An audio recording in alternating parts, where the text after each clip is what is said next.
And good evening and welcome again to another episode of the Paranormal Portal. I'm your host, Brent Thomas. Thanks for joining us. Hope you all had a great week. It was a long week for me, but it was good. Spent some time today out in the wilderness, which is always refreshing and recharging. And looking around out there and did some mushroom hunting, believe it or not. Not the kind that sends you on spiritual journeys, but just the kind you eat.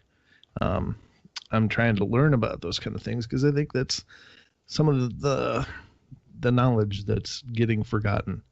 And I really have enjoyed it, and I love being out in the nature anyway. It just really recharges my batteries, so it was really a nice day. It was a nice time to get out and do some exploring up in the national parks here. So hope you guys are doing well. Again, thank you for joining us. For those of you that may have just stumbled onto the show, the Paranormal Portals are forum to discuss all things paranormal. And there's nothing that's off the table, no theories, no, whatever you want to talk about, we can talk about here on the show. In my life, I've experienced many things, and I don't know if that makes me lucky or stupid or whatever, but nonetheless, I've had plenty of experiences, therefore I have an open mind, and that's what I try to encourage on the show. I think there are some things that obviously we all can't get our heads around. It's just human nature, But I try to keep an open mind, and I encourage the same from all of you guys that are listening. And, if a show topic comes up and you're like, oh, well, just give it a shot, give it a listen. At the worst, you'll maybe walk away with some information you didn't have. At the most, maybe you'll decide that, yeah, you're right, it is a bunch of bunk, but it's yours to choose. But anyway, I just like the participation. I like this is definitely one of the highlights of my week is getting in here and doing the show. So that's the Halloween season's in the air. Yeah, Halloween. It's one of my actually one of my favorite holidays, and I've never been one for the cooler, colder weather, but I gotta say that Halloween definitely makes it more bearable. I love the things that people do to decorate their houses. I love looking at the carved pumpkins and the creativity some people do. And I don't know, I just like the vibe. I don't know what it is. It's just really cool to me. So tonight we're going to discuss a little bit about Halloween. And I know everybody's doing Halloween. It's just the trendy thing right now, right? Because we're so trendy, as Alex Jones always says. I think they're so trendy over there. I get a kick out of that guy. He's hilarious. Not in a bad way, and I'm not trying to be condescending or disparaging, but I don't know. I've met him in real life, and he is that guy. He's really that wound up and that serious. So, but anyway, I don't mean to get into another Halloween show where we discuss the long and boring history of Halloween and try to get all spooky and weird. We're always spooky and weird on this show, so that works out anyway. But I do want to just for the sake of doing it and as an exercise in paying my dues to Radioland and doing a proper Halloween show, I'm going to read a little bit of the history of Halloween. So just bear with me, and while I do this, it says Halloween is one of the oldest holidays still celebrated today. It's one of the most popular holidays, second only to Christmas. While millions of people celebrate Halloween without knowing its origins and myths, the history and facts of Halloween make the holiday more fascinating. Some people view Halloween as a time for fun, putting on costumes, trick-or-treating, or having their theme parties. Others view it as a time for superstition, ghosts, goblins, and evil spirits that should be avoided at all costs. As the Christian debate goes on, celebrating Halloween is a preference that is not always viewed as participating in an evil holiday. Halloween is often celebrated with no reference to pagan rituals or the occult. So we got that going for us. Halloween is on October 31st, the last day of the Celtic calendar. I did say Celtic, not Celtic.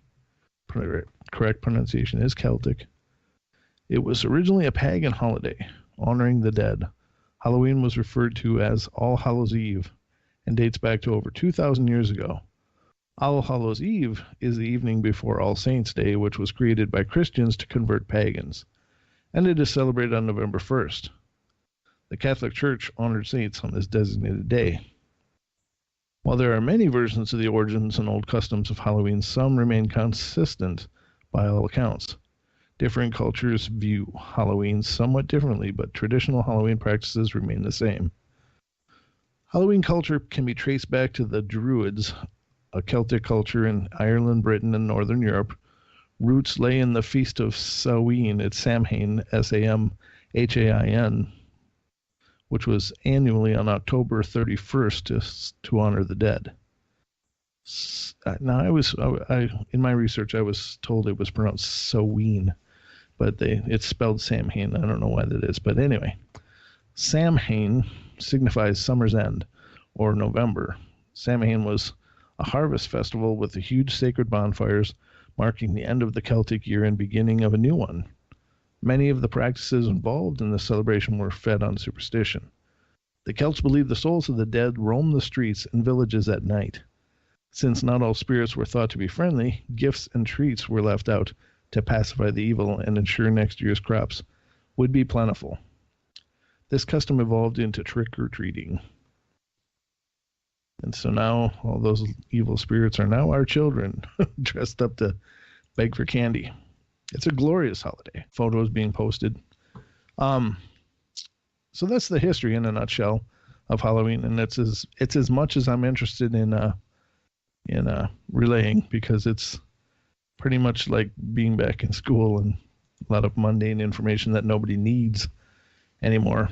But anyway, the holiday season is on us for Halloween, and the old argument goes back and to the thinning of the veil between our world and the spirit world, which is also what the ancient Druids believed, and many other cultures as well. Okay, John Titor says Gaelic words are spelled drastically from how they're pronounced. Same with Welsh. That's great to know. Thank you, John. That was from the chat room. But does the veil actually thin or not? Yeah, I think there's something to that, and I think our ancient forebearers knew this, and they understood that this was the time to make contact or to celebrate those that had passed and honor them. And I think it was a very light festival. It certainly wasn't a dark and foreboding thing that we picture nowadays with the horror movies and the Hollywoodization of the time of year. But it was just to honor the spirits and to pacify them in the hopes for a good crop of the next year. And the bonfires were all part of that tradition. And it brought us to where we are today. So tonight's show, what I wanted to do was try to zero in on specific stories that happened around Halloween, during the Halloween time, such as now. And so that's what I've tried to do, and I hope these stories are at least entertaining. Again, as a personal disclaimer, I on the show, I present a lot of material, and I don't pretend to know for sure whether or not that material is accurate or not. I can only go on faith and assume that it is, and that there's something to it, and perhaps that I do my best to proofread the stories prior to that, and not to read the ones that I really believe are bunky. But again, it's part of having the open mind and dealing with that in a constructive way. So that's what I encourage on the show. I'm going to read you a story. It's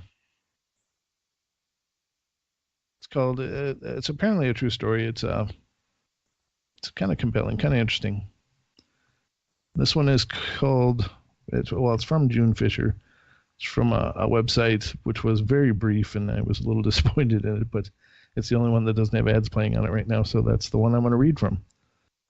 And this is from a person named June Fisher.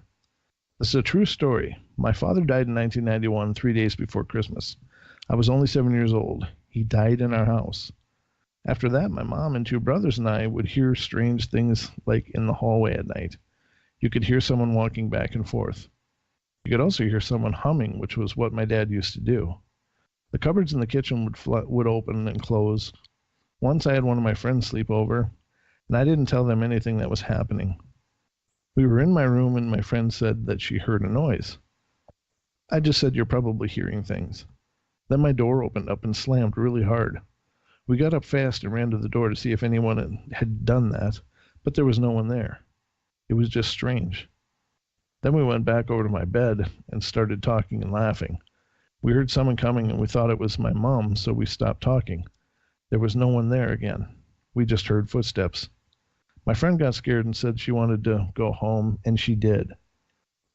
I also heard violins playing, but it was coming from the basement. There's so much stuff happening. There's a lot more things that have happened. We moved from that house a year ago. I'm 17 years old now. This is true, everything that I have said. So it sounds like her father decided to stick around and keep an eye on the house. It doesn't say whether he was good at the violin, though, so I for their sakes, I hope he was. The next story on that same page is a little longer, but it said my aunt used to live in this part of Michigan that was kind of out in the country. Well, next to her house was an old cemetery. Also, about a half a mile from her house is an old house, and my brother and cousins and I are convinced it's haunted. It's made of reddish brick and has shutters, and are all closed up, and those black pointy fence-looking things on the top. There were never any lights on or people around. One day, my brother, my cousins, and I decided to go check it out. We figured we'd walk around the backyard for a few minutes and then leave. That's what we did at first. As it turns out, there was a huge old barn next to it, and a field, and there was an outhouse too, and even one of those things that opens up into a cellar. Well, the door on the shed was open, and it was kind of swaying in the wind. We couldn't resist. My brother went first, and we followed him into the shed. There was another door, and we saw that this door went into the house. We tried opening it, but it was jammed. Then my cousin saw that it was open about an inch. We pushed on it together, and it flew open. I don't know why, but we all started screaming and ran out into the yard. I couldn't believe we actually did that. We were just going to go home. But then we thought that we would be wondering forever what would have happened if we hadn't gone in there. So we went back. We were so scared. The first room looked like a kitchen, and it had one of those really old stoves, the kind that sits on the ground with a black pipe going through the ceiling. That was my first indication that this house could have been like 100 years old. The floor was starting to creak, which made me say out loud that what if it gave out and we fell down into the cellar? That made my cousin almost start to cry, but we calmed him down. We walked cautiously through the house. There were a lot of small rooms. We didn't dare go down to the cellar. The front door was locked and bolted and nailed down with boards, as were all the windows. Did I mention that during this whole thing we were all really, really scared? Well, we were just about to head back when my brother saw a staircase, an old brown winding one. Oh my God. We discussed whether or not to go up. My brother was the only one who would, but I didn't want him up there alone with the ghost. He said he would only go up up a few steps to see if he could see anything up there, so we let him. And that's as far as he got. He was about on the 5th step when we heard a horrible crashing sound from the kitchen. We all started screaming and ran out of there fast. We didn't bother to shut the door, which was probably our first mistake. We ran back to my aunt's house, past the cemetery at the time. The only person we told about this was my aunt. She's cool, and we knew she wouldn't tell anybody what we did. Well, my brother and I eventually had to go home, but this is where it gets weird. The next day, my mom took us back to my aunt's. My other cousin was going back home to Chicago the next day, and we wanted to see her again before she left. As we drove past the cemetery, I saw something really creepy. There were some men working there, and it looked like they were digging a grave. Now, I don't know if they were still using that cemetery. I always thought it was too old to be burying new people up there, but we were wondering, were they burying something or digging something up? We told my aunt about it right away, and she said that there had been a huge fire in the cemetery the night before. Now, this was too weird. All of the stuff happened the day after we went there. There were now no trespassing signs all over the yard, which meant someone saw us in there. We don't know who, but all I kept thinking was, what would have happened if my brother had gone upstairs? I guess we owe our lives to that thing that fell in the kitchen. So a little bit of haunting, but almost a foreboding, which is a good thing. The next story is from a site called Jezebel.com, and it's something I stumbled onto tonight, and I think it's pretty cool. I've only read through a little bit of it, but it seems like they do a nice job on there and have some great stories and anecdotes and tales. So these are allegedly true, but again, you have to weigh it with your own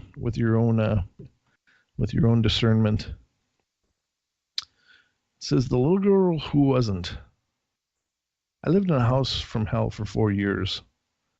From age 11 to almost 16, there was constantly something happening, doors flying open and shut, voices, footsteps, nothing ever stayed where you put it. I was alone there a lot because both my parents worked and I was constantly terrified. One of the most gut-level disturbing things, though, was the little girl in my bathroom. Every time I walked past my bathroom door, which was constantly since it was right outside my bedroom, I saw a little girl with blonde curled hair and rose-colored dress. She just stood there, staring, looking like a photograph from 1905. I started keeping the door closed so I could walk by without seeing her, but she was always there when I opened it. Once I stepped in past her, I couldn't see her anymore, but I could feel her there. She scared me, but I felt really sorry for her because she was trapped there, just like me, but probably forever. As the years went by and things in the house continued to get worse, she started seeming darker. I started feeling like she wasn't really a little girl. I knew there was something ugly in the house, and if I felt like it was presenting this sympathetic image to me. Then I started thinking I was completely losing my mind. One day when I was 14, I had a friend from out of town come and stay with me for a week. I hadn't told her anything whatsoever about the house because I didn't think she would come if I did. Right after she got there, we were sitting in my room, and she left to go to the bathroom. About a minute later, she walked back in with a puzzled look on her face and said, "So, there's a little girl in your bathroom?" Yeah, she hangs out in there. Blonde hair, curls, pink dress, yeah. That's not really a little girl, don't you? I almost threw up. I was so relieved and terrified and excited and ready to run out of the house screaming. She wouldn't use my bathroom for the rest of the week, and I started using it as little as possible without pissing off my parents, who did not want to believe. Eventually, we moved out, and I could not have been happier. I distanced myself from it mentally as much as I could. Then, when I was 18, I took another friend on a road trip to pack up a few things I'd left in the house. My parents hadn't managed to sell it and wouldn't for 5 more years. The minute we got on the property, my friend seemed uncomfortable.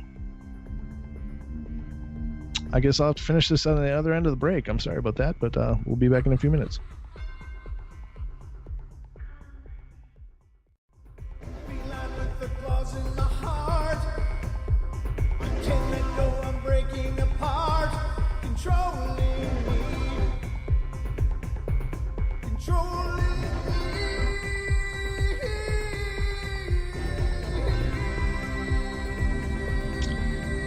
And welcome back. We're still here. We're still working the night away. Talking about all the creepy, spooky, Halloween-y kind of stuff we can. Thanks for joining us. Thanks for sticking around if you're already here.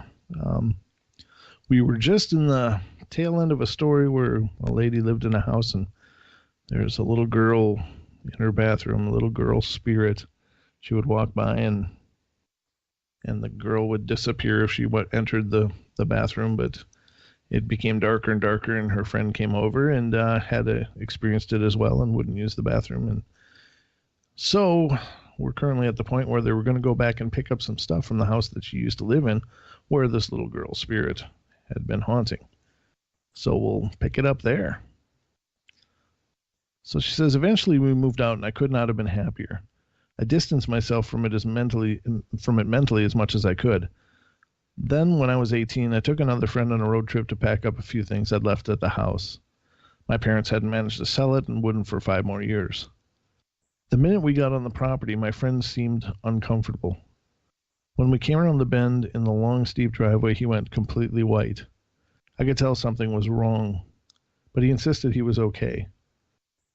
So we got to work.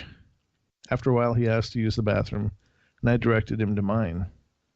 Not 20 seconds after he left, he came running back in, gasping for breath, and slammed the bedroom door behind him. He started babbling about a little blonde girl who isn't really a little girl. All of a sudden, he went dead still, looked me in the eye, and very solemnly said, "She's not happy with you. You left and you weren't supposed to." We threw whatever we could grab into two trips in my car after I walked him to another bathroom and waited outside the door. And we got out of there at top speed. And that's the end of the tale. Now, I've been a long proponent of the idea that if you happen to be haunted by a cute little child, I'm going to wager that it's not really a cute little child. There are plenty of things out there that would love to attach themselves to you, that would love to drain your energy somehow, or, to just occupy their existences by making yours hell. And one of the most disarming ways to do that is to, for them to attach in any way, they have to lower your defenses. They have to lower your ability to resist. And one of the best ways to do that would be to appear as a child, appear as something helpless. Now, most people, if they're at all normal, and there's plenty of people who aren't, so I don't mean to be too universal, but we are pre-programmed genetically, biologically, spiritually, whatever, to take care of children. It's just in our makeup. It's what we do. And as a parent, I can, anyone that is a parent as well can understand. And that's not to take any away from those that aren't parents, but if you're a parent, you have this whole new level of absolute commitment and obsession with your child, and anybody's child for that matter, because you see your child in every child. It's just the way it works for me personally. And so for these entities to mimic something that we're just predisposed to wanting to care for, and you immediately lower your defenses. Oh my God, it's a little child. Well, God, I want to help you. Why are you stuck here? I want to help you transition. Let me help you. Let me care for you. You're welcome to be here. Be safe. And so these people invite these things in completely, and soon it's revealed over time as things get darker and darker and darker that it never was a child. It was just some dark beast that's trying to work its way into your surrender. And so always, if you ever see a ghost child, always put your shields up, put your barriers up, put your back away, because chances are, and my belief is if there's anything good and just and holy and pure in this universe, then if a child passes away, there are angels that come and pick them up and bring them home, or there's loved ones that have died before that come and take them home. They're not just left to stand in a bathroom and wait for eternity while they look for their mom. I really, truly believe that. The universe is not that sloppy. So that's my 2 cents, and take it or leave it or whatever have you. But, I just am not a proponent in believing in child spirits. I don't think anything so beautiful could be here. So that's just my 2 cents. Other people may disagree, and I don't pretend to be the expert again. My personal disclaimer is there are no experts in the paranormal. There are just people that are maybe expert on theories, experts on ways of thinking, but I don't believe there are experts. So I don't pretend to be an expert. I'm an enthusiast, and I have done a lot of homework on the subject, and that doesn't make me, any more knowledgeable than any of you out there. But I really believe that that's right. I really believe that I'm right with that. So, moving on. Our next tale of horror and suspense comes from Annie Bananas, and it's a short little one. So we'll see what she has to say. I grew up in New Mexico and was always very into the outdoors. Hiking, camping, rock climbing, etc. One summer when I was 19, I went on a 4-day, 3-night camping trip near my parents' house on my own. Might sound weird, but I had been to this area many times and it was quite safe. Anyway, I brought my camera and took lots of pictures. When I came back and developed my film, there were 3 extra pictures that I didn't take of me sleeping, one each night.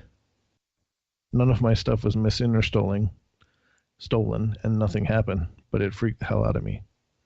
Yeah, yeah, that is pretty creepy. I gotta admit that might just make me change my whole camping schedule for the rest of my life.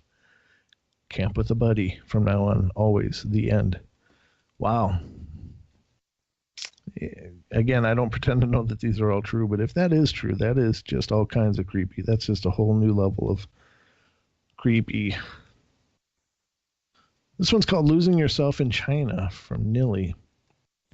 So when I was barely 20 years old, I was traveling with a small group of people through China. And we were spending about 2 months in the, I'm going to probably butcher this word, so forgive me. I'm not real schooled on Chinese pronunciations, but looks like Qinghai, Qinghai province. So forgive me if I butchered that. People in China, I'm so sorry. Which used to be a part of Tibet. Our destinations was a specific town to teach English, but we'd been stopping often in towns and small cities along the way. One day we arrived in a rural town, very small, nothing unusual. We spent only a couple of days there, shopping for food at the markets and walking around to see the sights, although there weren't many. This was in the dead of the winter, in February, and all the grass on the hills and plains around the town was dead and brown. The overall feeling was that of the normal kind of bleakness that any rural place has in the winter. At this time in my life, things were going extraordinarily well for me, and I say that because my teenagehood had been rather darkly overcast. But the overwhelming good luck of being able to travel and these close friends I'd made in the last year had more than changed my feelings and attitude towards life. It was like I was a whole new person. I was ecstatic to be in Tibet, went to sleep with a smile on my face every night. On our second day staying in this small town, I woke up feeling a little odd. Not bad, just odd, like my normal thoughts and feelings had been turned down low, like on a dial. We all decided to go for a walk in the hills right behind the town, where there was a small summit with a pile of rocks and some prayer flags. To be honest, there were like little altars like these on every hill, but it gave us something to do. As we hiked up in the mountains, or up in the hills behind the town, I started feeling stranger and stranger. I wasn't scared, and I didn't feel angry or any strong emotion. In fact, it was like emotion was trickling out of me somehow, and I was getting blanker and blanker, emptier and emptier. My mind started feeling a little hazy. More and more, I felt like I simply didn't care about anything. A small and rapidly dwindling part of myself started to panic. Knew that something bad was happening, but it was like my own inner voice was slowly getting quieter and quieter. I remember we reached the little summit, and I simply sank to the ground next to the pile of rocks. Without meaning to, I started tuning out the voices around me and fixed all my attention on the little pebbles in the dirt. I began tapping one against the other repeatedly. Do you know the kind of horror that is opposite of feeling scared or feeling anything at all? The kind of vacuous hideousness of a fly buzzing against a closed window for hours on end in an empty room. That's what was filling my mind. It was demonic in its meaningless. I touched my face and felt that I was grinning at nothing. Through all the emptiness, a thought floated to the forefront of my mind. You should just die. At first it sounded totally reasonable, but something in me fought it, and I was momentarily troubled. Right then, my group started to walk down from the hill, and I followed. The further we walked, the more normal I felt, until we left the town that afternoon, and I was totally freaked out. When another girl, Hannah, mentioned in an odd offhand way that she had felt very strange and depressed while staying there, I told her that I'd felt the same. When the group leader mentioned that a local had told him that the town had been plagued with a rash of young women under 25 committing suicide, Hannah and I went white. And that is plenty creepy. This story is called What the Dog Knew. In my old apartment, my dog would, on occasion, look down the hallway towards the bedroom from the living room and growl for no apparent reason. Also, on occasion, when I was sleeping in the bedroom, she slept at the foot of the bed. I would wake up with her staring intently at the door and growling. She was a big girl, 140 pounds of Great Dane, Catahoula and Slobber. So I'm there for a couple of years of this thinking, okay, my dog has a good imagination. Wrong. One night I woke up due not to my dog growling, but barking for all she was worth, and not at the door. She was barking straight at me. I opened my eyes pretty much immediately, and there was a blur of light leaning over me, very close, certainly less than 6 inches from my face. It was not distinguishable as a person. It more resembled a person. Sized version of a colorful nebula you might see in a picture in a science fiction magazine. 3-dimensional and all. I immediately got the distinct impression that this thing had been watching me sleep, for God knows how long, and how many times before. For all the clarity of that distant feeling, I had no sense of what it wanted, whether it was malevolent or just curious. I flipped right the hell out, jumped backwards to the other side of the bed, too terrified to scream, and the blur of light receded and disappeared over the course of about 3 seconds. My dog was going absolutely ape. So shortly thereafter, I asked the building manager if anybody had ever died there. She investigated that and came back to me with a couple of weeks later with a yes. A woman had died of a drug overdose in that apartment in 1995. So 12 years earlier, shortly after having her child removed from her custody because of her addiction problems. My dog did still growl at the hallway from time to time, but I never saw it again. I moved out about a year later. I've had other encounters, but this thing was literally inches from my face, watching me sleep.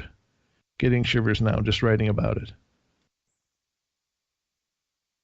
Yeah, that's not the way you want to wake up any night, I'm sure. And I'm sure due to the nature of the overdose death, it probably was just a person that couldn't move on, but they couldn't continue living either, so they just got stuck in that in between. It's pretty sad, really. There's something on the stairs from Snarky Chew. So when I was a kid, I would race up to the top of the stairs as fast as I could, like it was some sort of silly game. Well, I must have been 5 or 6 at the time. I'm not sure, but I know I was very little. Somewhere along the way, a voice at the top of the stairs started to whisper to me. It would make bets with me, such as, I bet you a penny you can't make it to the top of the stairs. I don't really think there was a certain amount of time or anything. As I said, I was very little, so I probably didn't have any counting abilities anyway. I just recall just sitting at the top of the stairs having conversations with this voice, about betting, of course. Eventually the voice, it was like a whisper of a man's voice, not my own voice in my head, started to bet me my life instead of pennies. It'd say, I bet you your life you can't make it up the stairs, blah, blah. As I got older, it stopped. I never really thought about it at all. I never mentioned it to anyone until one night. I was sleeping over at my brother's place. I was about 18, he was about 22, and we were talking about spooky stories. Out of nowhere, I brought up the voice at the top of the stairs, and my brother got all quiet and weird. Before I even mentioned the betting aspect, he said, Did it make bets with you? We both looked at each other horrified. It certainly was freaky after that fact. A lot of bad things went down in my family at that period of time in my life, and my mother, a heavily religious lady, said there was a lot of evil in our lives at that time. I don't at all think our place was haunted, by the way. It was built in the late 70s, and as I got older, I never experienced anything like that again. But he did experience it. So it was at least haunted for a moment or two. The camp. Perhaps it was something at the top of the stairs. Then again, you never know. The next one is called the drive-by. We were camping once, driving through some city. My dad was driving, my mom on the passenger seat, and I was kneeling behind them, leaning on a boot that separated the truck from the camper. It was evening, not full dark. We weren't really talking. My mom was looking out her window when she screams, "Oh God, oh my God, Gene, do you see it?" My dad says, "Yeah, I do. I'm going to slow down and let them by." He slowed, and the car on the right passed us. I couldn't see inside, but their window was down, and the arm hanging out of the window looked to be that of someone impossibly thin. I asked my mom what she saw, and she said it was nothing. My dad backed her up. Years later, I asked them again about it again. My mom said it was a skeleton. It was no mask, because you could see through the jaws. It had a tongue and eyes. It was death. My dad backed her up, but years later, after my mom was dead, recanted, saying it was a mask because nothing could survive like that. That might be the first death driving around in a car story I've ever heard. So I guess I can add that to my list of accomplishments in life. The Haunted Strip Club. Okay, so this was when I used to live in a different state. I got a job working as a cocktail server at a strip club, which was a good choice for me at the time, as the club was very fun, kind of metal punk vibe, and also very popular with lesbians. And since I was going through the process of coming out as a bisexual and was in a very radical F corporate society, F men, let's take their money phase, I'm not one of those people who think stripping is super empowering, but it was a good fit at the time. Also, while I was there after about 6 weeks, I would often have terrible suffocating feelings, almost about to have panic attacks, and terrible migraines while working in the club. I would often feel panicked and scared, but I chalk it up as a stressful job in a strange environment. I never had these feelings anywhere else around this time. Sorry, I had to cough. Forgive me, and a drink. I'm better now. So the club was really kind of messy, not dirty, but just filled with things. Lots of tables in the bar, lots of speakers, and extra crap in the back storage room behind the stage, and a tiny crowded dressing room for the dancers. Behind the stage there was kind of a storage area or room that had several dressers and mirrors put in, as well as an old comfy couch in case the dancers wanted to use it as an extra dressing room or place to nap. But no one ever actually used it. This room gave me the worst suffocating panic-inducing vibes of all, and I had no explanation for it. So I would often be at work until 4 a.m. or later, since I didn't have a car, public transportation wasn't running, and it was kind of a sketchy neighborhood. I would wait until one of the dancers was done for the night, and she would drop me off at home. This was often after my own shift ended. When I first started working, I would spend the extra time trying to do a side work, clean and straighten up like a good employee. But after a while, I would come and just hang out in the back room studying, since I was also in grad school at the time. Until when I started completely freaking out in the back room, and when I would leave to go sit at the bar or in the dancer's dressing room, the feeling would mostly go away. So also, when this stuff started to get worse, I have to add that some of it was around Halloween. So I was watching a lot of scary movies, and I was also smoking a ton of weed. So both of these things might have had some effect on my psyche, but also these feelings never happened anywhere else around this time. I started to kind of bring it up to the dancer that drove me home.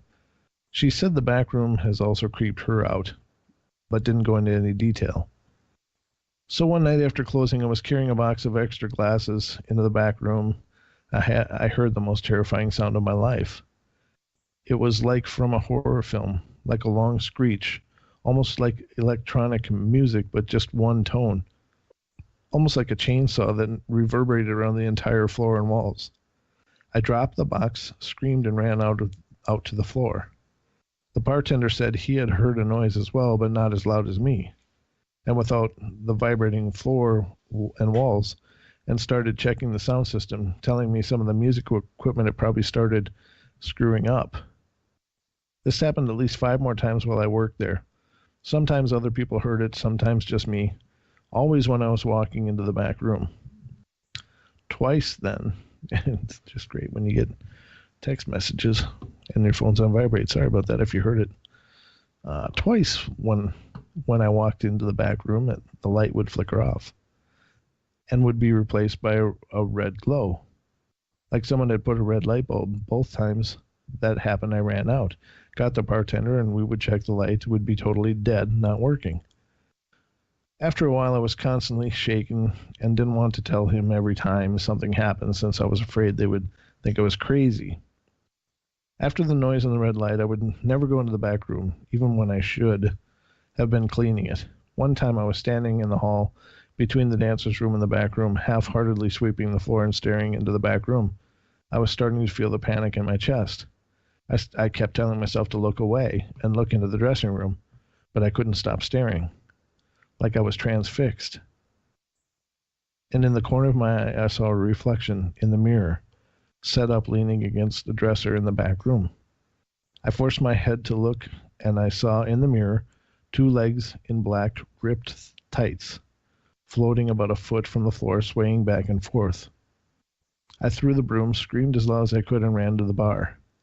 I was convinced one of the dancers had hung herself in that room. I could see it so clearly in my mind. Of course, when we went back, that nothing was there. One of the dancers was convinced that the room was haunted, and I was seeing a ghost. She thought maybe someone had killed herself back there. She wanted to get me and some of her friends to do a Ouija board about the bar and the ghost, but I was too terrified. Around all of this happening, I felt I was losing my mind. I was having panic attacks, migraines, sleeping with the lights on, was terrified in my shadow, carried pepper spray everywhere I went. It may have been just a combination of everything in my life, sleeping weird hours, grad school, dealing with my own personal stuff. But I've always been a high-stress person who's worked a lot more stressful jobs since then, and I've never experienced anything like that ever in my life. After about a week, I saw the legs in the mirror. I was working one more shift before taking a week off to do some research for a grad class and to go on a long weekend trip with my girlfriend. This was near Halloween, so the club had kind of gone all out and had goofy decorations and costumes. I usually dressed all in black anyway, and I tried not to wear anything too sexy or distracting, so customers would mostly leave me alone and concentrate on the dancers. So this day I wore just a black skirt and t-shirt, but I had my face painted up like Dia de los Muertos, Sugar Skull, Day of the Dead. Excuse me. It was mostly white with jewels, and it was really cool. Since I was so freaked out at the time at the club, I started asking if I could leave around midnight and would catch the last bus. But this night, my friends were meeting me to drink at the club after my shift. I was near the end of my shift, and I was taking off my apron in the dressing room and leaned over to the dancer's mirror to check my makeup. And that's the last thing I remember. It's a nasty cough. Sorry about that. Until I was being shaken awake by one of the bouncers with a friend and my girlfriend by my side. I guess we'll pick it up after the break. Thank you again. Sorry about the coughing fits, but I'll get better. We'll see you on the other side of the break. Don't go anywhere.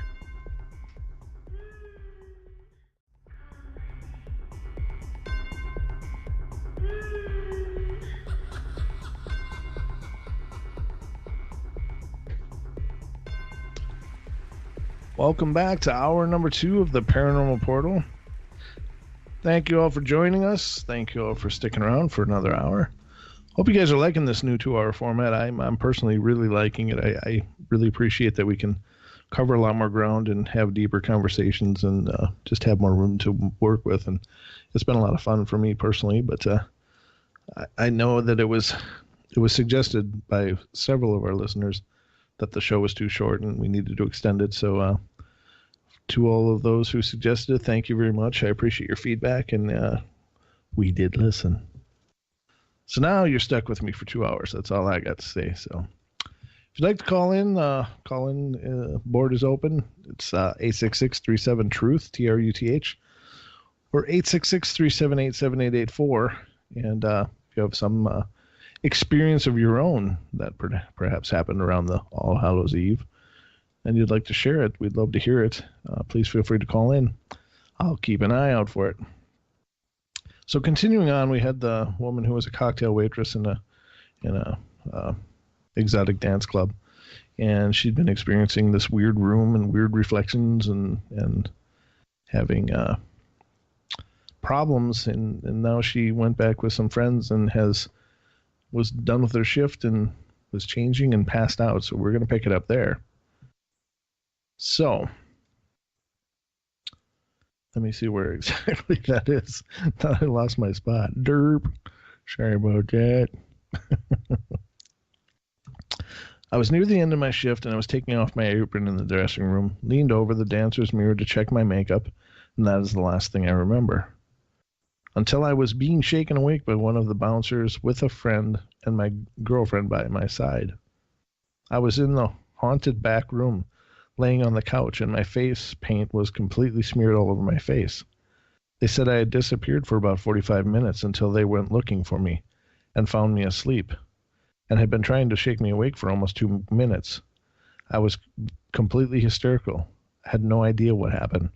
My clothes weren't disturbed. My tip money was still in my apron, and there's almost no way anyone had been back there all night. I was almost afraid that I had been drugged, but right after this event, I went to the doctor.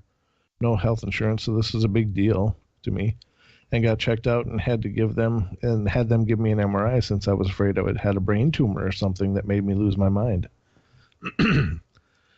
They suggested I speak to a psychologist. After that night, I had to quit my job and never went back. Beside those horrible events, I loved working there and made a lot of friends.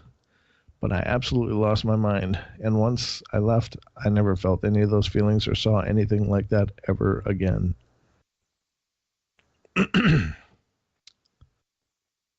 That has to be all kinds of weird. The lost time thing is very hard to deal with. I'm sure I know a lot of people that claim abductions are dealing with lost time, and people that have severe demonic oppression or possession have been known to just zap out like that as well. So hope she's okay. Hope she cleared it or got it cleared. Those kind of attachments are the things you don't want to propagate. That's funny. If you get a chance, stop into our chat room. It's on truthfrequencyradio.com. It's totally free, but you can come in and join the discussion there. Always great discussions, always great memes, and I'm laughing personally over the last meme that was put up there. That was hilarious. So anyway, forgive me for laughing rather cryptically, but please stop in the chat room and you'll see what I'm chuckling about. The next one is called From the Mouths of Babes. When my older sister was born, my parents moved into a small house, and in that house, the laundry room was right across the kitchen table. So my sister would often be seen waving and staring and giggling while looking in the laundry room, into the laundry room. Okay, I understand what's going on now. Sorry, wasn't tracking my own reading there. This behavior continued for a long time, and when she finally could finally talk, they asked her who she was talking to. To this, she looked at them and said, "The little boy." To this, my parents asked if he was nice, and to this, she waited a moment and then replied, "Yes." After this, she seemed to grow out of it and forgot all about it, and to my parents' relief, dismissed it as an imaginary friend. They never mentioned it after that. When I was born, I exhibited the same behavior, and when I could talk, they asked me who I was talking to. To this, I replied, "The little boy." They once again asked me if he was nice, and I did the same thing as my sister, although a little different. "Yes," I replied, "although I think he is lying." And that's the end of the story, which is rather abrupt and confusing. So sorry about that. The Wrong Parents, from Lady Stoneheart. When I was little, I used to wake up in the middle of the night and go into my parents' room and sleep next to my mom. One night, when I was about 5 or 6, I had this really, really vivid dream where I woke up scared and went into my mom's room to sleep with her.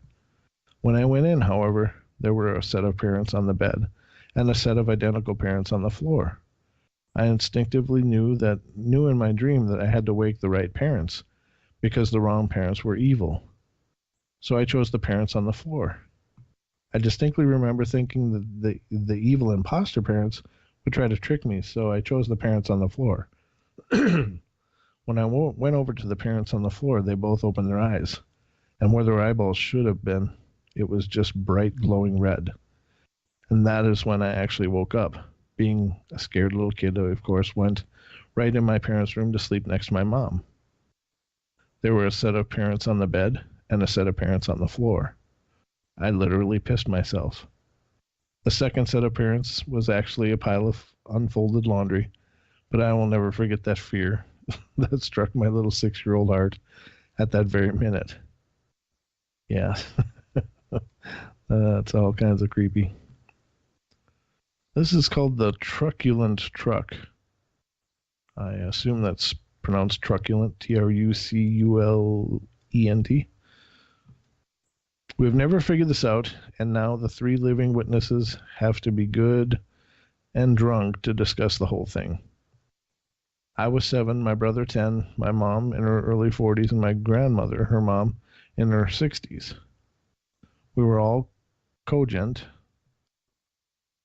No one was too young or too senile to not recall this nonsense, yet still no bloody answer. Grandma lived in an isolated country road in North Carolina that was named after her family, since they were the only crazy people enough to live there, who lived on the land for about 1,000 acres. And I do mean crazy. We have stories about relatives that start with, "You remember that time Uncle Bob was in the ditch with a shotgun?" And it was which time? Her house had been empty for several weeks while she'd been visiting us in Florida. But we were all back spending the weekend with her before tracking back to the Sunshine State. The house is in the for real country, literally over train tracks past a salvage yard, and her nearest neighbor, a cousin, everyone is related to everyone who owns a house on the road, ain't within screaming distance. Yes, that seems to be a real system of measurement. Screaming distance. It's early in the AM, just like before daybreak. We're awake because we are farm freaks who wake at the crack of dawn from sheer ingrained habit. We're eating cereal when we hear someone pull up outside. Curious, we all run to the big picture window that looks out on the front yard. There's a strange truck there. No one seems to be behind the wheel. Though the engine is idling, the truck is, well, old for one thing. It's old-timey, like from maybe the 1930s. You could picture the Jode family heading to California in this thing. It's rusted, but it was probably once painted blue. We stare at the thing, bewildered. Mom asks Grandma if she knows who it is. "Nope, not a clue," says Grandma. She runs to get the phone to call her cousin and ask him to come up. She thinks maybe it's a hired hand and he's just at the wrong farm. Just as she asks him to come down, the phone goes dead. Well, that's unsettling. All at once, there's a loud, insistent banging at the front door. We all scream. My grandma, who is terrifyingly resourceful, huddles us all in the living room away from a window where anybody can see us. Then while Mom, me, my brother, tremble there on the couch, she grabs a serrated bread knife from the kitchen and cautiously approaches the front door. She peers out a side window very stealthily. She turns back to look at us and looks confused. She shakes her head like nobody is there. We all kind of breathe easier. Then every goddamn floor in the house is banging relentlessly. I can still hear it, rhythmic and terrifying. Like all the doors are about to splinter and crack. There were 2 doors in the basement beneath us, so the second is also a reverberation at our feet. The 3 ground floor doors are shaking. We can see them trembling and jerking on their hinges from the vantage point on the couch. Finally, Mom runs to the window, either from a psychotic break with reality or terror. I have no clue. She cries, Oh, thank Christ, cousin is here. We run to her and peek out the picture window. There is no one that we can see in the yard, but we can't see all the doors from our viewpoint. Cousin walks by the truck with a shotgun in his hand. Cousin, it should be noted, has pretty much every gun ever made. He looks puzzled, looking at the rear of the truck. Then he glances in the cab window and he stops. He goes pale, runs a hand down his face. Then he runs towards to towards the house, to us. My grandmother flings open the kitchen door, and she sees him coming. He shouts, "Everyone get behind the couch, get down." He runs past us as we bolt for the couch, and the banging starts again. All the doors, and now we can hear the windows rattling. It's like a tornado or the end of the world. We're too scared to even scream. Cousin flings open the front door and fires the huge shotgun. Once, bang, deafening as he does. The truck roars into life, and it sounds like a train. We scramble up. The banging stops mercifully. Cousin is advancing onto the lawn, gun leveled at the truck. We run behind him, wanting to be out of that shaking, quivering house, and near the dude with the gun. The truck peels out, backwards, cutting across the yard, and racing into a breakneck speed. Tires squeal, rubbers burn. Cousin fires again, and we all cower behind him. He blows out the back window with the sound of 1,000 plates smashing into linoleum. But the truck never even hiccups, just roars down the road. No tags, not even a vanity plate on the back. But there was no one behind the wheel of that thing. We all had a clear view. Everyone agreed. Not a driver in the cab. Well, not anything we could see anyhow. The police were called. Cousin had to go home to his house to call. This was way pre-cell phone era. The phone line had been cut. There was not a single boot print in the entire yard, except Cousin's from where he'd run into and out of the house. Cousin reported that there had been no plate, but when he looked into the cab, it looked like something from a horror movie. He said there were all kinds of weird restraints, handcuffs, C-clamps, nylon straps, and he said the floorboards looked covered in what smelled like blood to him. Cousin was famous for his keen sense of smell, and the window was down, so it's possible. Cousin said he thought he saw a blur of something out of the picture window and ran to fire the first shot, but missed because once he stood there, nothing or no one was on the lawn or in the truck. Then it shot backwards out of the yard and out of our lives, leaving no answers, just a deep sense of unease every time we'd visit. Grandma and cousin have passed, deeply religious people. They stuck by their unchanging version of the story until they died. My brother, mother, and I have never been able to figure it out. Neither did the cops. I think it should be noted we don't know how all the windows and doors were banging. We don't know why we never saw a soul anywhere, or how they could get around the sides of the house without leaving a trace in the damp earth. Yeah, that's plenty strange. I've never heard a story like that before. You hear the ghost train stories or the ghost car stories, but this is a whole new level of story. I don't know. I guess it sounds like that. Since it was North Carolina, there's definitely a different flavor in the South for their yarns and their ghost stories. Not to say that they're not true, but just to say that they are a lot more colorful in their storytelling. I think there is definitely something about the Halloween season. There's definitely something about things being thinned, the veil being thinned, about being able to experience things that we wouldn't maybe normally experience. And I believe that the ancients knew that. I know that one of the other practices for the Druids was to have a cauldron, and around this festival of Samhain, it was very common to have the head druid or one of the druids peer into the cauldron, and the cauldron would be like an oracle because they would dump a flammable liquid in there, much like rubbing alcohol or whatever have you, and they would ignite it, and they would read visions from the flames dancing around in the black cauldron, and that could be one of the predecessors or precursors to the inclusion of a cauldron and depictions of witches and deep magic and stuff.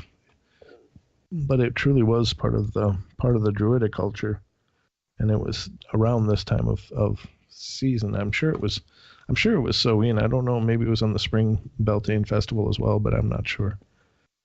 But nonetheless, it's there is something to the thinning of the worlds, and that there's possibly it's just easier for things to get through. Maybe transitioning the worlds isn't as hard during this time, during the time when the veil is the thinnest. But I think also that we seem to definitely be under a metamorphosis, if you will, of our consciousness, and I think that people's consciousnesses are expanding. I was on Beyond the Veil last night with Chris and Cherie, and we were having discussions about this very thing, and I think we are changing. We are growing. We're expanding, and as we expand, the nature of our reality expands. And maybe it's like the slit experiment, where the observer changes the reality, but maybe it's the reality changing the observer. I don't know, but I think we are growing, and we are seeing things, and we're able to discuss more esoteric things and without the same kind of hurdles that maybe our parents or their parents before them had. And so ghost stories aren't just yarns that are spun by a campfire when you don't have anything else to do, that now they're part of our popular culture, and we're learning. And as we actually have researchers that are investigating the various phenomenon to try to figure out what is going on. How are these things happening? And the thing that is exciting to me is that I think that some of the greatest inventions and some of the greatest discoveries in the world don't come from laboratories. They come from people just mucking around, figuring things out. And I think that this new breed of investigators that are looking into paranormal and cryptid studies, and I think they will uncover so many more truths in our world, and maybe help us understand things, because they don't have the limitations. They aren't limited by any dogma or by funding or anything. They're just out there learning and doing. There's a guy named Bill Chappell who is an electrical engineer, and he's not necessarily a believer in the paranormal, but he's intrigued by it, and he's developing tools to help researchers see more of what's going on in the environment around them. One of the cool things that he's done has been to take a Microsoft Kinect to the bar that actually reads people's body language and translates it into a game. But he has taken that, and with I don't know if he wrote the software for it or if somebody else had, or what the story is, but he's created a system that will recognize and map bodies that are in a room. And so if people are in the room, it'll map them. But on shows such as Ghost Adventures, they've used it extensively, and it's really compelling that they will suddenly be standing there, and all of a sudden, it depicts them like stick figures, so it's fine. You see the two investigators in frame, or one investigator in frame, and it'll map out that person's body perfectly. And they'll be in this room, and you'll see an impression of the room, but it's not in full detail because it's through whatever depiction this camera uses. So it's like you see like a shadowy image of the actual contents of the room, but then suddenly a new form will map in, and it'll say anomaly detected, and all of a sudden you'll see this other being there, and they've done it on the show. And if it's true, and I guess I have an open mind. I don't believe that it might.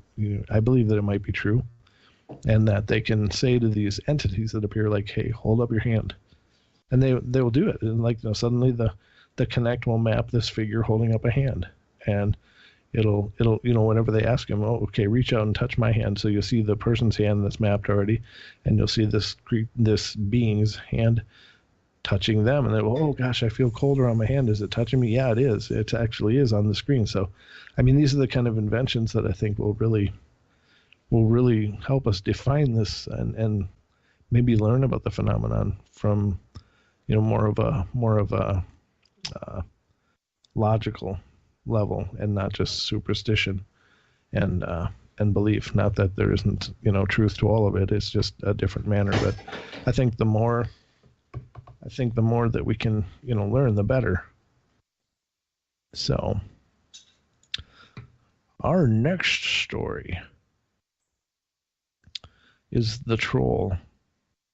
This one, it's about 22 minutes after, so I got about 5 minutes. I think I can not get through this story. No, I'm going to have to do this after the break because it's a long story. Yeah, I'll get into this one afterwards. I'm sorry. I don't mean to sound so ambiguous here, but I just wanted to know. New tab. Let's take a look at this one. Spirit coming into you. Being born in the black figure. It's been a while since I posted anything, and this one event puzzles me. What's the first thing you remember being alive, or earliest memory? I remember this well as my spirit was coming down high from the sky, looking straight down. I had no control to move, just along for the ride type of thing. Once my spirit got close to the ground, it went fast. Then going through the home, knew it was afterwards. Down the hallway, and the speed dropped, and I saw me. Then everything went black for about 5 seconds. I pretty much felt like I had just arrived, and I had no idea who I was or anyone else. Oddly, the body I went into, me, in parentheses, was standing motionless, staring into the mirror. Once I was in me, I did do astral projection once by accident, but you instantly come back into your body, though. Anyone have this happen too? Did I just arrive late? That's very strange. Second part is new with another spirit, but it doesn't bother me. Although it doesn't bother me though, not like at the last house. We moved from there and the doorbell would ring randomly. We just rationalized it as being loose wire or something wrong. My brother's room was right next to mine, and he would leave his door open, door cracked, and it would shake back and forth. I never seen it and missed it by seconds, but I believe him. He's not the type to lie about such things. He woke up in the middle of the night and his nunchucks were hanging on the closet door rattling, then fell. He got up and was scratched on his back when he picked them up. I wasn't there when it happened. Then one morning my mom felt something poking her and she woke up and saw a black figure in the room. The only thing I experienced is that it whispered my name and hit the mattress like saying, "Hey, I'm here." I talked to the paranormal investigators and they said it could be watching for the right time to do more, as nothing really happens a lot. It can be months before something happens. Can this be what followed us from the last home? I don't think it is, as it was focused on me, but it was strong too. That's the one thing about submitted stories is that, they're great and all, but sometimes it can be tough to read because you have to, when people write stories, I think we, often we just jump to the juicy parts and we don't spend a lot of time setting up a scene. So, a good writer will create a scene and create an experience and bring you into it. But a bad writer will be like, oh yeah, this one time and then this, and oh yeah, when I thought this, and it gets real convoluted and hard to follow. So I apologize. I do try to screen these prior to the show, but sometimes I even get sleepy as the night goes on, and perhaps I'm not tracking as well as I should be either. But I would love to hear your guys' stories. I'd love to hear what has happened to any of you out there. So if you do want to call in, please do. Otherwise, please email, again, at paranormalportal4u@gmail.com. Also, please keep in mind also that we do have a Facebook page. It's facebook.com/paranormalportalradio. I'd love to see you guys stop in there. I have a Brent Thomas profile as well if you want to look for me. But we'll be back after for the last half hour of the show. Don't go anywhere. And we'll see what we can do about scaring you a little more. See you in a couple minutes.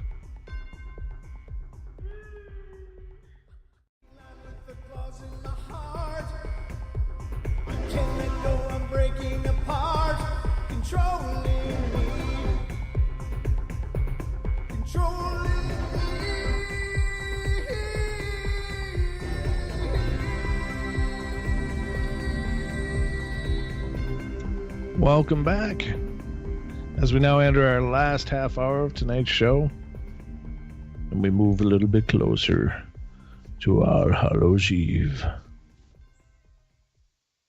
Don't know what I'm going to go as this year. Should I be the disgruntled homeowner, or should I grab a rake and go as a gardener? I don't know. Sky's the limit, I guess. Grab a hockey mask and be Jason. Like that hasn't been done to death, right? I'd love to go to one of those like costume balls or something. Never done that. Maybe someday. I guess it helps to be invited first. I currently haven't been invited to one yet, but I'm sure they're a lot of fun. So, this is called Spirits in Our Home. This is kind of a longer one, so I hope I can read it well enough and not lose the point. But this is probably a pretty common story for this site, but not for us.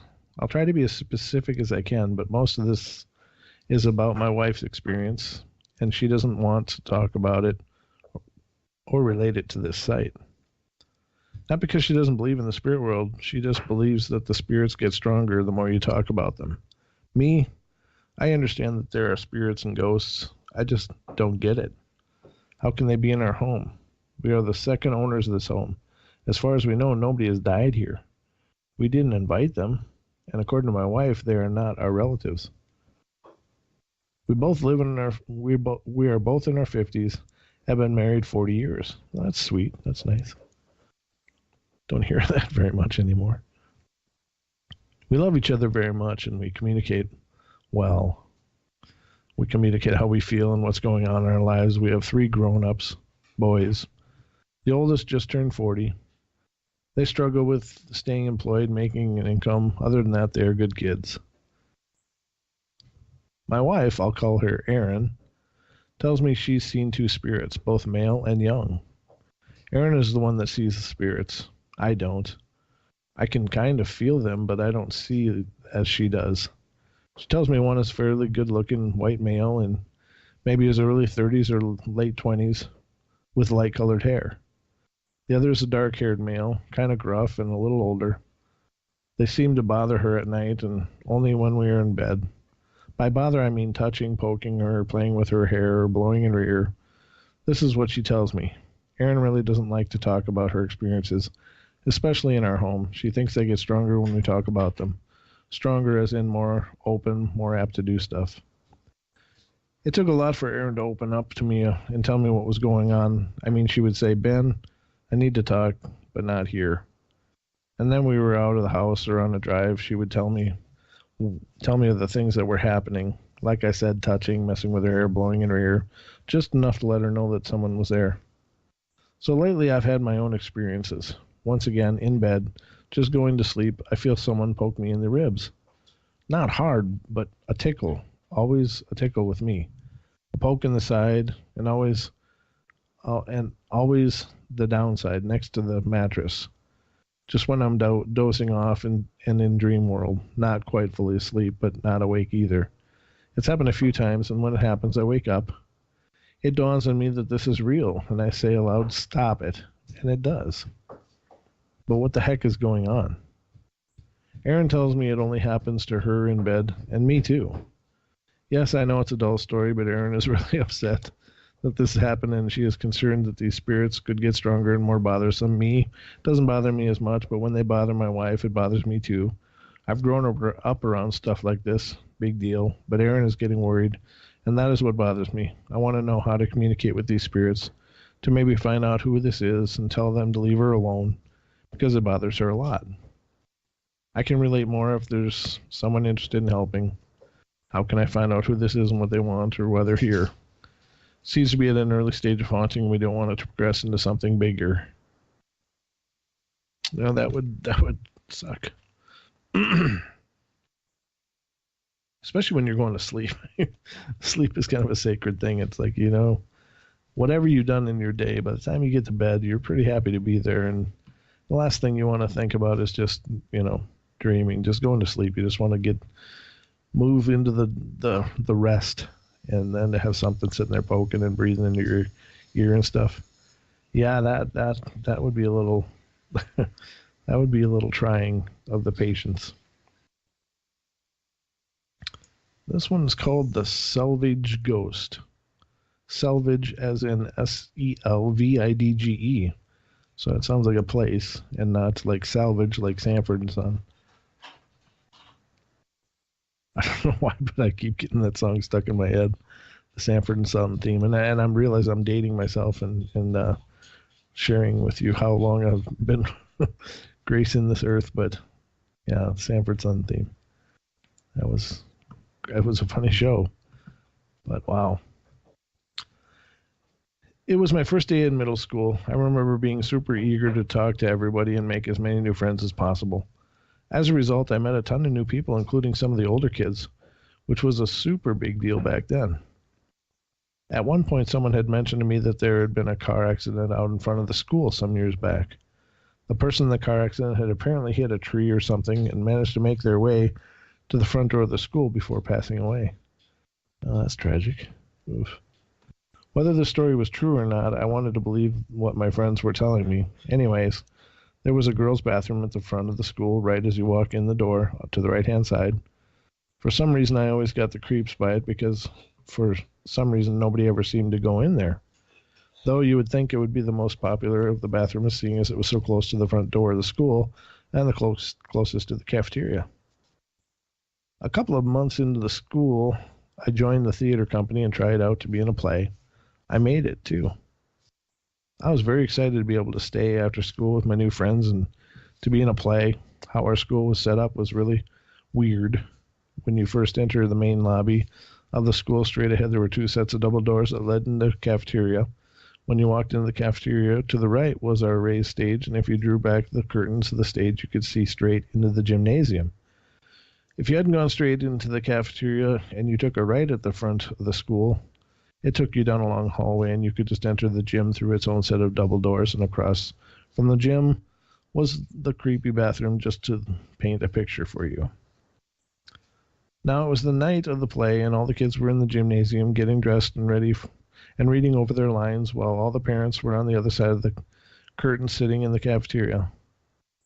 The play had started, and my part didn't even come up until the second act. I was increasingly getting nervous and found myself desperately needing to use the bathroom. I asked all my girlfriends if they could go with me, seeing as the one I would have to go in was creepy and across the hall. But none of them could. I finally walked out the doors and to the bathroom. As I walked in, I chose the stall closest to the door. Not long after I heard the door swing open, me, being a nosy kid that I was, watched out of the crack and saw someone pass. I heard the stall door at the far end of the bathroom swing shut. I proceeded to look under the stalls to see if I could tell who was with me in there by their shoes, but there weren't any. At this point, I about fell off the toilet. I was so freaked out. I left my stall to wash my hands, and as I was doing so, the sink next to me turned on. I shakily reached over and turned off the faucet, then turned off mine, hastily grabbed some paper towels, and ran out to the hallway. Halfway down the long hallway, I saw a girl, probably around my age. She was wearing a powder blue dress that came a little past her knees and had dark, wavy hair past her shoulders. I watched curiously, trying to figure out who she was.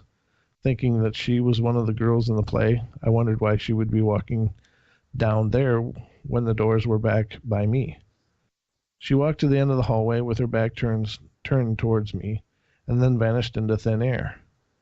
At this point, I proceeded to sprint back to the gym and threw myself into the doors as quickly as possible.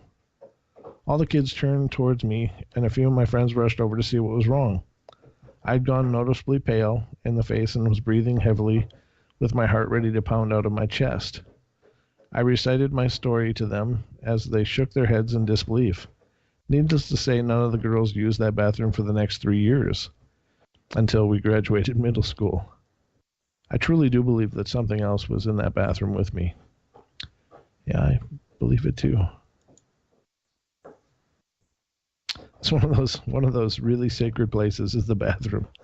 One of the ghost experiences I've had, and this is one of the more profound ones, and one of the ones that probably left me feeling the most like, ew, that was kind of creepy. And it was the case where I lived in a house. It was a brand new house, a brand new build. And was in there, and I and my significant other at the time would hear footsteps commonly in the house, and even though it was a brand new house, there was something there. It was always there, and that was also the location that I saw the real orb that I've seen in my life. It looked like a little dazzling sun going in front of my face. So the same house, got home early from work. I worked in a factory at the time. It was incredibly dirty and just wanted nothing more than to get a shower. So I locked up the house first and then went up, and I was home alone. No pets, nothing. And my significant other at the time was still working for several hours yet. So I was in the shower, and I had the heat going real, the hot water running, the steam was rising up. It really felt good. And I was in there just kind of relaxing and winding off the day and the dirt and the day. And I lathered up my hair and was taking my time. And suddenly the water went cold. And I'm like, what's going on? I thought maybe my significant other had come home. Maybe they were doing dishes or something. And so I was like really like feeling upset. I was like, oh man. So I quick washed the rest of my body, washed the soap out of my eyes and hair, and turned off the water, which is now running pretty much cold. And I shut off the water, and I still hear water running. Like, what's going on? And so I quickly flip open the shower curtain, and the hot water in the sink is blasting full blast. And as it's blasting full blast, this curtain of steam is coming up, and it's all hot water. Only the hot water had turned on in the sink. Now I've heard people say, oh, the plumbing can just turn on like that. But I'm here to tell you, I have yet to own or live in a house, new, old, brand new, or ancient historical houses. I've lived in many. I've never had a faucet turn itself on. And so I don't know how people can claim, oh, the water can just turn itself on. It's like I've never experienced that. But I did in this house. And with it came one of those creepy chills. And I think it was because of the whole, the Psycho movie where, the whole shower scene and somebody's on the other side with a shower curtain with a big butcher knife. You just feel really vulnerable when you're naked. I guess maybe that's what it is. I was just vulnerable. I was full of soap and vulnerable. And so that one did actually freak me out. So I got out of the shower and checked the house, and sure enough, everything was still locked. I was still alone. I was still home alone. Nobody else had a key. Nobody else could have gotten in, and the bathroom door itself was locked, and that didn't have a key. So it was one of my more creepy experiences. But it's something about a bathroom. It just kind of disarms us. It should be a sacred space. Nothing bad should happen in a bathroom. It should be a place of great relief. So that's another one of my stories. Hey, there's Jeremiah and Son. I don't know what that is. So somebody posted, S Virtue in the chat room posted a thing about, looks like it's called Jeremiah and Son, the second season. Looks like Sanford and Son, but I don't know. I can't see it close enough to really understand what's going on. Oh, it looks like a political slam. Never mind. All right, gotcha. Very clever, though. Very clever. So I think we'll have time for another story or two. I wanted to read this one because this one was very interesting to me. I've never heard of this concept before, but I think it really speaks to the power of the mind and the power of interconnectivity of people, and and it's called two people, same nightmare, same time, and I mean that's definitely up our alley. So I've been reading this. Let's see. I live in a city called Pune, India. Pune in India. I live with my parents and younger sister. My sister is 22 and I am 26. Lately, we have been having weird experiences in my house, from voices to shadow people to my cupboard being opened on its own, etc., etc., etc. My sister once even saw a small ghostly child run through her room door and out the window. I've also been getting sleep paralysis very often. I've kind of got used to all these things now, and it doesn't bother me much. However, there was one particular story I'd like to share which my cousin, brother, and me experienced. As previously mentioned, I used to have sleep paralysis quite often. I've read about sleep paralysis, and it seems that it has nothing got to do with the paranormal. However, every time I had nightmares during sleep paralysis, I would see a really tall shadow of a man wearing a long hat. I have never seen his face, just a tall shadow with big red eyes. I am a US IT recruiter, so I do night shifts. One night, my cousin's brother was staying at my place in my room alone. I was at work, but I was really tired, so I decided to take a nap in my car. Now I am here at my workplace, sleeping in my car, and my brother was sleeping in my room. I had a, and my I thought it was a cousin's brother or something, but okay. My brother was sleeping in my room. I had a horrible nightmare and woke up sweating and breathing heavily. It was around 3 a.m. In this nightmare, I saw me and my cousin sitting in my car, bruised and bleeding since we had an accident. And my brother was trying to help me come to consciousness, and in the back seat was the tall shadow looking at us and laughing. The nightmare was scary enough, but what's more shocking is that when I woke up, my cousin texted me saying, "Bro." Usually when he texts me, I am like, "Hey, what's up?" But this time I was like, "Don't tell me you saw a nightmare." He was stunned and told me, "Don't say a word. I am coming to your office." He ran out of the house and drove down to my office. When we discussed what he saw, he told me he saw the same nightmare and the same person at the same time. Both of us apparently slept at the same time and woke up at the same time too. I've never had an experience like this before, and I am really curious to know if anyone here has. Yeah, I don't know. It's got to be an incredibly rare phenomenon. But does that create is that a creation of some entity pulling two awarenesses in, or is that two people just running into the same space time in a dream? I don't know. Excuse me, just one moment. But it's definitely one of the more unusual stories I've ever heard. And it really stretches the mind to think of what else could be possible. So if two people can sleep in two different places and have the same exact dream, experiencing the same things, seeing the same characters in the dream, that to me would make it a real experience that was shared by two people. Now that's very powerful, I think. In my opinion, it's very powerful. Next one is called My Best Friend's Ghost. Let me start off by saying I am not particularly a scaredy cat. However, when it comes to my best friend's old house, and now I now turn into a clinger who can't step foot in the basement without another human being by my side rather.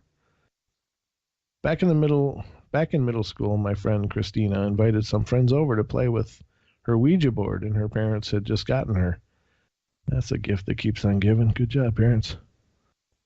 They all sat down in a dark room in the house and claimed to have had a spirit contact them through the board.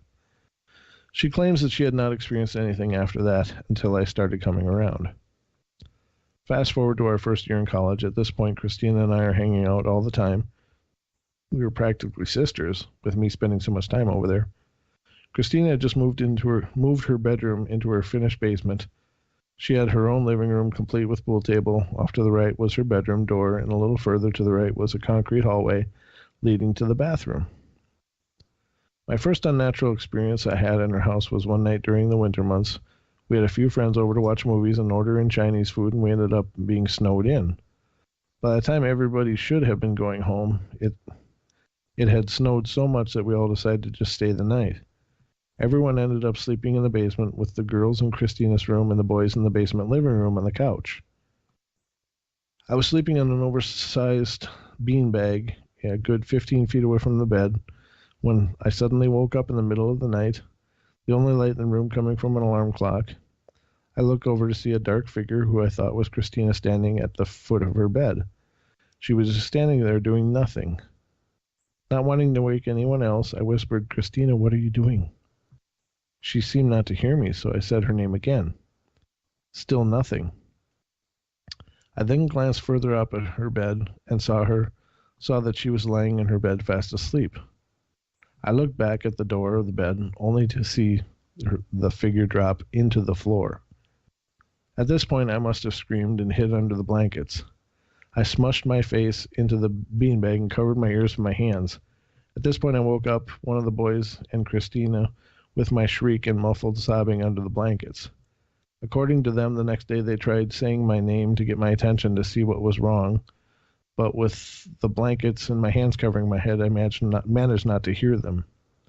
A couple months later, we were throwing a birthday for one of our friends at the house. Everyone was in and out of the basement and the backyard barbecuing and playing games. Everyone was happy and focused on food and friends. After I had downed a couple of sodas, I found myself needing to use the little girl's room, so I went inside to use the bathroom in the basement. When my business was done, I was walking out of the basement hallway, right where it emerges into the pool table living room, when I saw Christina go into her bedroom. I didn't hear anyone talking, so I figured what a good time to scare her. I quickly ran around the corner and jumped into the room screaming, "Roar!" only to find that I was the only person in the room and Christina was nowhere to be found. By this point, I was so freaked out I ran out of that room and back to my friends as quickly as possible. Turns out I was the only person even in the basement at the time, with the rest of the group either outside or upstairs. The bathroom in the basement was pretty creepy as well. Every time I went in, the door always seemed to lock itself on me and I would get stuck in there. There were several times I would be screaming and banging on the door to get someone's attention. The handle wouldn't let me turn it to open the door, and I would even try and throw my body weight on the door to push it open, but to no avail. When someone finally would come and let me out, the person on the other side would simply put their hand on the handle and turn the knob and it would open with no hesitation. Whether that's a faulty handle or what, I don't know, but I was the only person that it seemed to happen to. Who knows? About a year and a half ago, Christina's family sold the house and moved out. I wonder if whatever is in that basement torments the new owners now, or is just waiting for me to step foot in the house again. Nothing says welcome like a little haunting. Big story. I don't think we'll have time for that one. We only got a few minutes left here, so I'm trying to find something brief to cover in the last few minutes that we have, because I don't want to end the night on half a story and have you guys have to wait a whole week for the follow-up. So let's see. That's a big one too. Just a little short one is all I need. There we go. It was just another ordinary day at work. I just got promoted to a better job and I had a lot of freedom. I mean, all I do is watch a computer screen. Nice job. I just finished what little work I have to do for the day. Life was great. It was just starting to get late and I sat back in my chair to relax. I work until 11 p.m. It was 8:10 p.m., so I decided to do some paperwork and pass the time, when I had a very uneasy feeling. At first, I just dismissed it as being nervous, since I was the only one watching the place. Then I started getting this feeling that I was being watched. It was a strong feeling, and once again I ignored it. Looked at the clock again. It's 8:22 p.m. Then I noticed something weird out of the corner of my eye. Looking over towards the door, there was a pitch-black figure standing at the door. A sudden fear came over me. It was just standing there, staring at me, almost touching the door. But it didn't move. Where I work, I have an office, and then there's an open room that holds a boiler. The figure was standing outside of my office door, but inside the boiler room. It was really nervous. I was really nervous. It made me panic a bit. I noticed it was pitch black and had no face, and yet felt like it was staring deep into my soul. I decided maybe it was just my imagination, so I took out my phone and took a picture. The whole time I did this, it didn't move once. That really freaked me out, so I turned out the light inside the office, and there was still some lights outside, but I did this so it couldn't see me as well. When I turned it off, I could still see it staring back at me. It didn't move once. I got so scared I was literally shaking. I then realized that turning the light out just made me feel more scared, so I turned it back on, and when I did, the figure vanished. Still has the picture as proof. Anyway, thanks for joining us on the Paranormal Portal. Check us out on Facebook, facebook.com Paranormal Portal Radio. I'm Brent Thomas. Love you all. Be good to each other, and we'll see you next week.